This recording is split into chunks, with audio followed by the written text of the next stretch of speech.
Sanjay! Sanjay! Sanjay! Sanjay! Sanjay! Sanjay!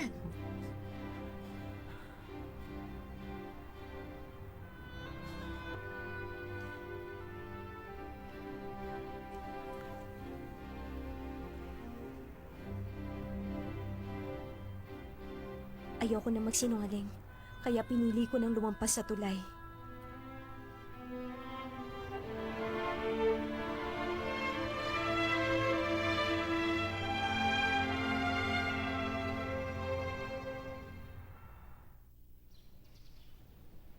Tumawag kahapon si Lay. Talaga? Anong sabi niya? Busy raw siya. Pero mas inaalala niya kung anong nangyari kina Shanchay at Azu. At ano naman ang sinabi mo? Hulaan mo. Wala na yatang problema. F3 missing 1, narito pala kayo. Anong F3 missing 1? Gusto ko bang gulpe? Payag na nga si Daoming na sumama ako sa F4, kayo naman ang ayaw. Hindi naman sa ayaw namin. The best ka talaga. Hindi pa ako tapos eh. Magpapakamatay kami pag sumali ka. Ang sakit mo naman magsalita. Daoming nakita mo na ba yung peking pinsan mo? Bakit ba nakikialam ka? Bakit ka nagagalit? Siguro binasad ka na naman ni Sanchay, ano? Isang salita pa, tatamaan ka na. Nanalo ang peking pinsan. Hindi ka ba titigil? Nagkabalikan na ba kayo ni Sanchay? Tinatanong din ni Lay. Hello? Oo, alam ko. May gagawin pa ako. Diyan na muna kayo. Teka, sandali, hindi pa tayo tapos Saan ka mag-usap. pupunta? Pabayaan mo na siya.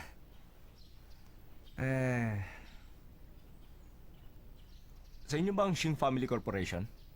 Tama, sa amin nga. Sa nangyayari ngayon kay Azu, dapat siya mag-ingat. Ano ba yun? Di ko maintindihan. Tumahimik ka. Malalaman mo rin.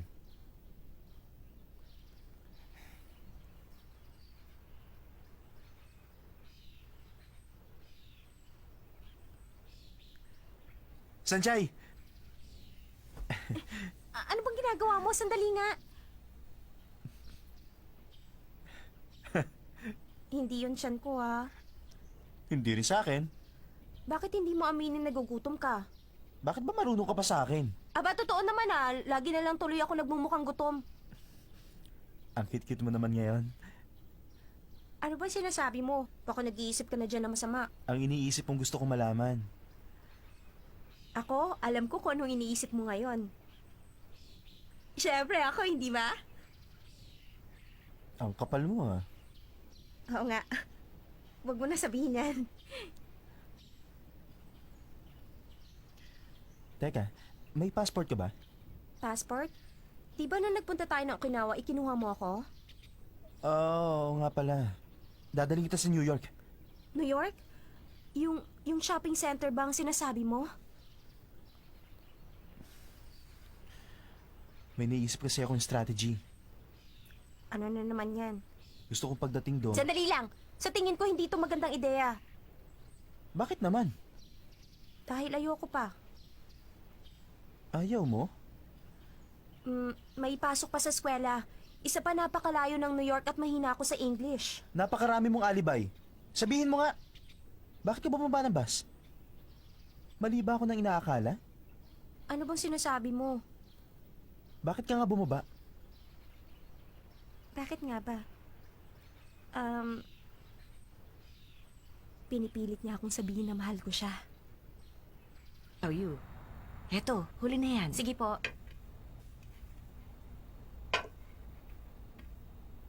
Hindi pumasok si Shanchay. Nahihirapan ka tuloy. Pasensya ka na, ha? Okay lang po yun. Total mahina ang ekonomiya natin ngayon at di naman po matawang bake shop. Mahina nga rin ang benta. At hindi lang ang bakery natin. Good morning, sir. Si Men. Hi. Hindi ba ikaw yung nagpunta dito dati at tumulong sa amin? Pasensya na sa abala. Naku, hindi. Pwede ko ba siyang hiramin sandali? Pasensya na, kulang ako sa tao ngayon. Ah, ganun ba? Ganito na lang. Ang mga cake na itinitinda nyo ngayong araw, bibilihin ko na lang lahat. Ano ka mo? Bibilin mo lahat ang tinda namin? Okay lang, may tea party ako sa bahay bukas. Oh, sige. Salamat, ha. Ngayon, libre ka na. Ang mga bagay na galing sa puso, ang hirap pala sabihin. Pero ngayon, kailangan maging formal ang pagbabalikan namin. Kailangan kong sabihin ang mga salitang gusto kita, kundi walang mangyayari sa amin.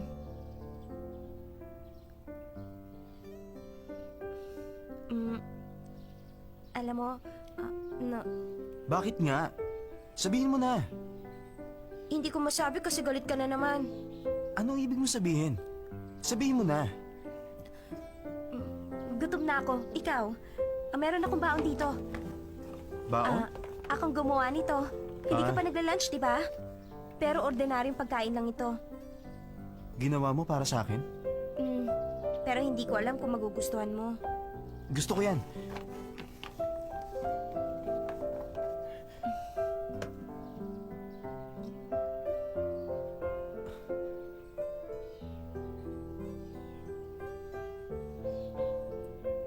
Ano ba tong mukhang jellyfish na to? Jellyfish? Pero bituka yan. Bago yun ah.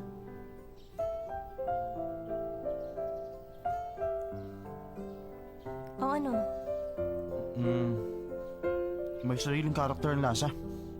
Character? Huwag mo na nga kainin kung hindi ka sanay. Kayo kasing mayayaman kumakain na lamang kayo kasi meron kayong kusinero. Kaya nga hindi ka sanay sa ganyan. Hindi ka dinadala ng pagkain ng ibang babae, no? Pinagbabaon, pero nakakatakot kaya hindi ko kinakain. Pero, bakit mo kinakain yan?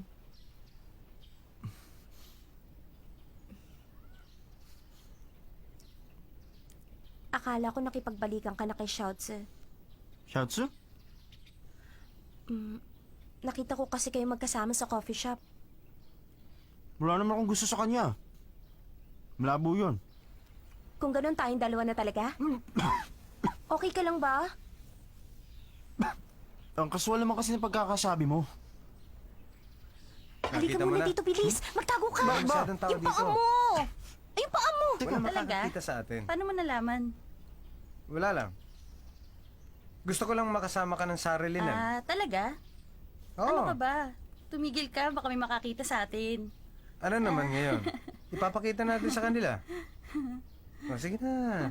Sandali lang Hindi naman. pwede Wala yun. naman ta- Baka may biglang dumaan. Walang dadaan dito. Sinabi ko na sa iyo eh. Mamaya na lang. Ano ka ba? Hindi pa nga pala tapos yung sasabihin ko. Gusto kong ilihim muna natin ang tungkol sa atin. Ang tungkol sa atin? Na nagkabalikan na tayong dalawa. Lulukoy natin ng mga tao? Hindi naman. Ang ibig ko sabihin, hindi naman habang buhay. Hanggat wala pang nakakaalam, gusto ko sanang ilihim muna natin. Niloloko mo ba ako? Lumayas nga kayong dalawa rito! Alis! Sorry, nandyan pala kayo. Alis sa sabi! Galit ka ba?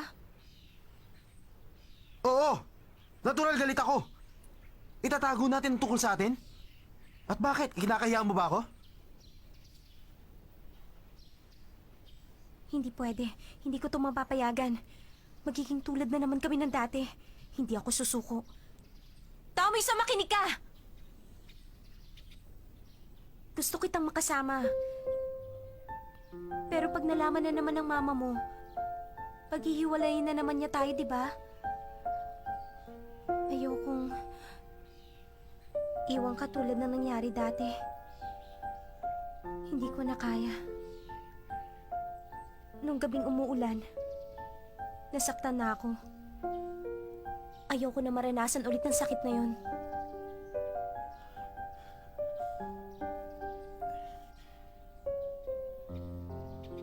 Nakapag-desisyon na ako. Pumapayag ako sa lahat ng gusto mo. Para sa'yo, kahit na mag-away pa kami ni Mama. Ano ka ba? Ayoko namang gawin mo yon. Ang totoo, natatakot ako. Baka habang papunta tayo ng New York, lagot na naman ng mga pamilya ng mga kaibigan ko. Gustong gusto kitang makasama. Pero, hindi ko mapigilang isipin ang tungkol doon.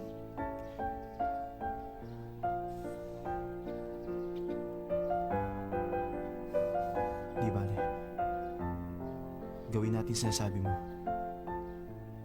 Pero tandaan mo, sandali lang. Mag-isip ulit tayo ng paraan. Salamat daw, Misa. Uy, teka, sandali lang. Baka may makakita sa atin. Bakit? Ayaw mo ba ng ganito? Hindi sa ganon. Ba't ayaw mo magpakis? Ayoko nga. Ang lakas-lakas ng tibok ng puso ko. Sa ibang araw na lang. Ito ba ako mapilit? Oo naman. Kung may tea party ka talaga sa bahay, maaari ka namang kumuha ng isang chef ng hotel para gawin yon, di ba? Ngayong binili mo nga ang lahat ng tinda ng bake shop, anong gagawin mo doon? Kakainin ko lahat mag-isa. Paano mo naman kakainin lahat ng mag-isa yon? Xiaoyo, ang ganda-ganda mo. Talaga? Meron sana akong gusto sabihin sa'yo. Tungkol naman saan si Men? Hindi ko alam kung paano ko sasabihin. Pero malaki ang kinalaman nito kay Sanchay. Alam mo namang hindi pa rin tinitigilan ni Asi si Sanchay. Kaya malaking posibilidad na magbalikan sila. At kung sakaling magbalikan nga sila, hindi mabuti yun sa'yo. Si Men, nitong nakaraan naisip ko na sana lumigaya na ang kaibigan ko. Alam mo yung nangyaring problema ng pamilya namin? Talagang natakot ako. Pero naisip ko, gusto ni Sanchay si Dao Mingse, kaya kailangan ko siyang suportahan. Pero baka may mangyari na naman sa pamilya mo. Kung sakali mong magkaroon ulit ng problema, alam kong sama-sama namin nga harapin yun ng pamilya ko. Ganon din naman ginawa ni Sanchay, hindi ba? Matapang ka na. Hindi ka na katulad ng babaeng nakita ko sa tabi ng kalsada at umiiyak. Ikaw ang nagturo sa akin na maging matapang, si Men. Alam mo, mula nung araw na yon, sinabi ko sa sarili ko, kailangan kong magbago. Nangako ako na huwag mamalitin ang aking sarili. Karangalan yan para sa akin. Kaya sa susunod, humanap ka ng mabuting lalaki para maging boyfriend, okay?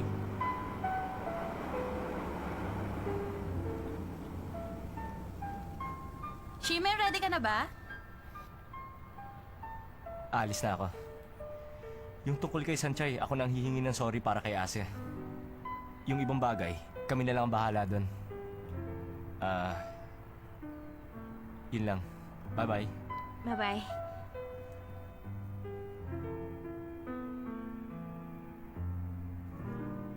Type mo yata yung babae ah. Imposible yan.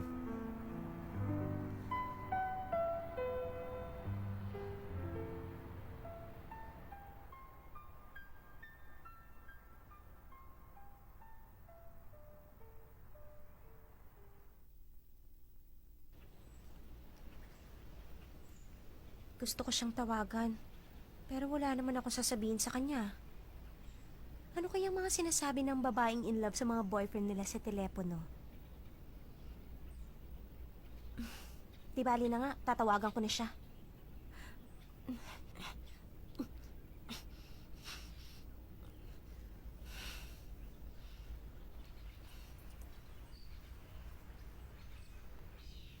Hello? Si Sanchay? Bakit? Wala naman. Bakit nag-exercise ka pa? Paano mo nalaman? Kanina ka pa ba dyan? Nag-exercise ka ba may kausap sa telepono?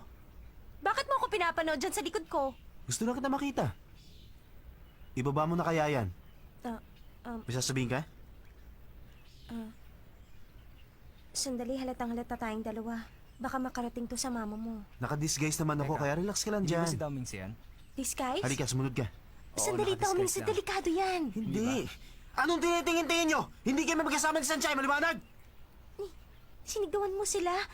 Lalo nilang iisipin na meron tayong nililihim. Walang isip. Teka, Xiaoyu, ano ba yun? alika dito. Bakit? Alam ba ni Sanchay na darating ka? Hindi siya ang pinuntahan ko rito. Teka, si Shimen niya, bakit tayo nagtatago? Si Shiman nga, kaya nga dapat magtago ka dyan. Si Men, ikaw ang sadya ko dito.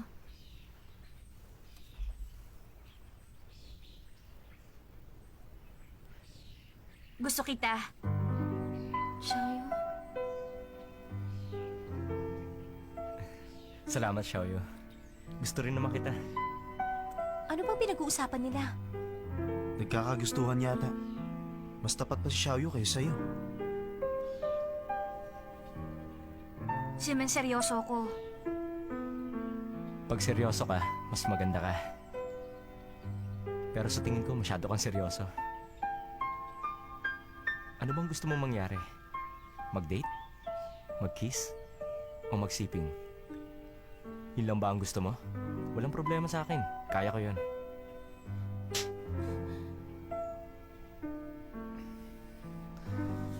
Sorry, nasaktan kita. Napakasakit kasi ng mga sinabi mo sa akin. Ganyan talaga ako. Dahil para sa akin, may expiration date ang mga babae, 1 linggo lang. At yun ang ginagawa namin. Xiaoyu, hindi ako para sa'yo. Hanggang pang 1 linggo lang ako. Ang kailangan mo ay isang mabuting tao. Pero ikaw rin ang nagsabi. You're a good man but not a good person. Natatandaan mo ba? Ikaw rin ang nagsabi ang nagpapahalaga sa babaeng gusto niya isang mabuting lalaki.